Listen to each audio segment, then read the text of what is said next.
It's so nice to meet all of you. Thank you so much for your time. I'm not bull when I say this is my favorite horror movie of the year. Like you guys, all of you are amazing in this. It's incredible. So again, thank you. Hugh, I wanted to ask you, I've heard you talk about how you write detailed backstories for your characters. So I was wondering if you could tell me at what point in Mr. Reed's life did it all go very, very wrong? Well, I feel rather protective of my backstories. In a way, I like the character just to sort of, people can make up their own mind. But I suppose I can tell you that I felt he was one of those kids at school who didn't have enough friends. I think he should have. He was a charming, he could do charm, he was a reasonably attractive looking kid. But for some reason, after a day or two or a week or two, people would shy away from him and not invite him to the next sleepover or party.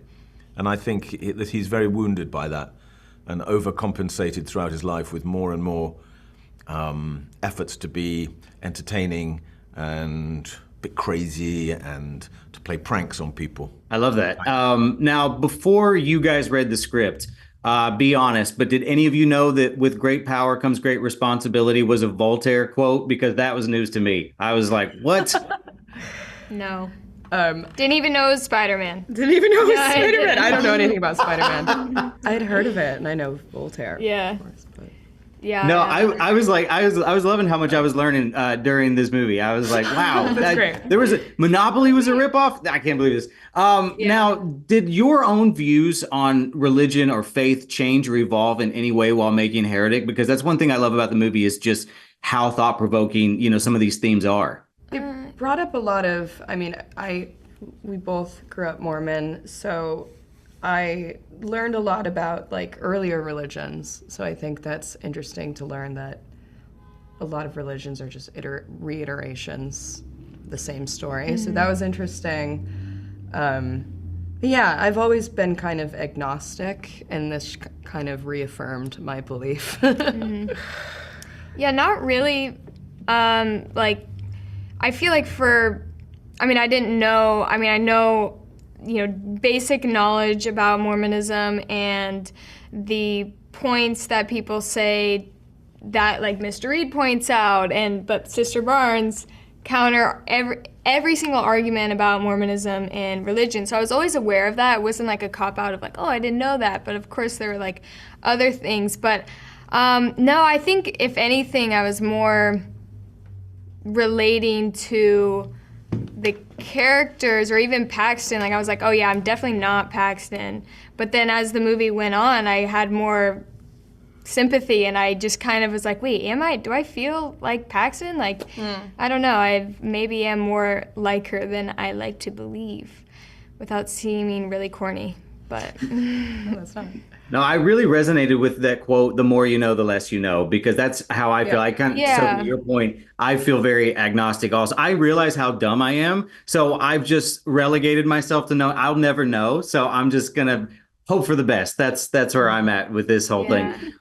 Hugh, I wanted to tell you that I love your cameo in Glass Onion, and I was wondering if there's any chance we might get to see more Philip in a future Knives Out sequel. Yeah, we're doing a spin-off. It's just called Philip.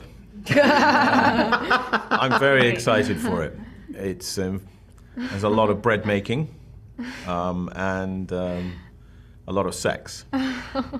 That's really what everybody wants out of the Knives Out movies, I think. Or any movie. Murder mysteries. Yeah. Thank you guys so much for your time. Like I said, I cannot go on and on about how great this movie is. I absolutely love it. You guys were amazing, so thank you. Guys, it's so nice to meet both of you. Can I just say, I'm not bullshitting when I say this is my favorite horror movie of the year. Like, wow, That's crazy. I loved it. It was fantastic. I think anyone with even the slightest interest in religion needs to watch this movie. And I also want to thank you guys for educating me about Spider-Man quotes that actually belong to Voltaire. I didn't know that at all, and that made me feel so stupid.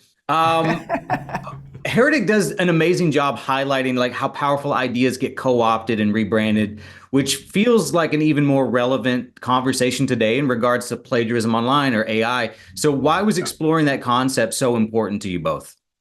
I think, it comes from an understanding of core ideas that do kind of get ironed over and forgotten about in the history of time.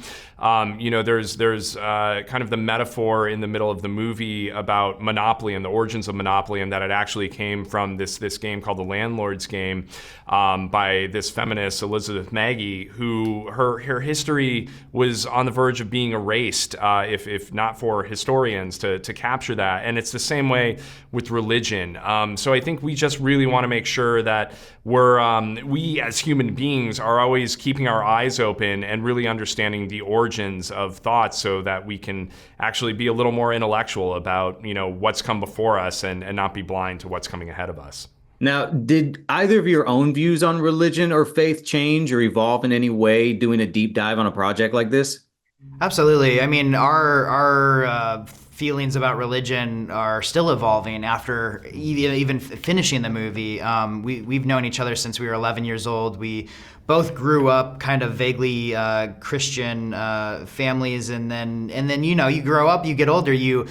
Scott, you married into a Jewish family. I married into a Mormon family, which is bizarre. I would have never dreamed of that happening. It's so far from what I grew up with. And then we have so many different friends from different walks of life. And then as a writer, your job is to have empathy and put yourself in other people's shoes. And so I think we approached this movie from as many different perspectives as we could, and wanted to honor each of those perspectives. Just studying the history of religion, it does have a big impact on your own personal feelings. And yet at the same time, it's the great mystery. It's what happens when you die. Who knows? Is there something? Is there nothing?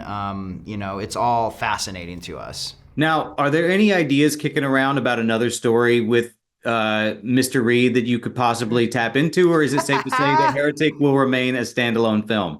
I don't know. I mean, I will say, working with Hugh Grant, one of the absolute highlights of our experience in the film industry. He's so smart, so wonderful to work with. So if we had a chance to have another Mr. Reed Chronicle, I mean, we would be absolutely excited to make that happen. I mean, he's such a good character. I mean, and you guys, I cannot commend your script enough. I mean, it's so smart, and so much of the horror comes from Hugh's dialogue. And so I was curious, what's some of your favorite films that hold suspense just using dialogue? Oh, that's so wonderful of you to say. I mean, we did look at, we were inspired by dialogues. In terms of suspense, I'm not so sure. I mean, one of the oldest inspirations was something like Plato's The Phaedrus, which is just has all these lofty ideas, but it's people talking. I would say more contemporary, Inglourious Bastards, Quentin Tarantino, the scene where they're in the subterranean tavern. That scene, I could have watched a whole movie of that sequence. Absolutely, and like Hitchcock, like Dial-M for Murder or Rope, like a hero like Alfred Hitchcock definitely done the chamber piece beautifully as well. Well, Mr. Reed's character embodies the danger of religious control and manipulation. Were there any real-life philosophical figures that influenced how you developed the character?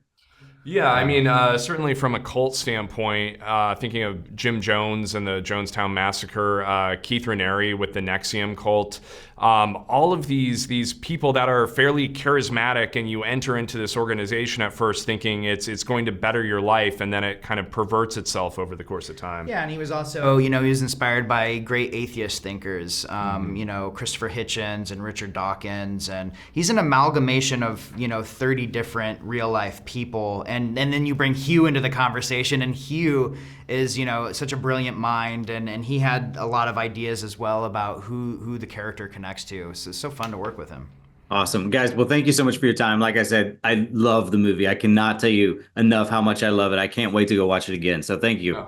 That means the world to us. Thank you so much for saying that. Of course, my pleasure. Thank you.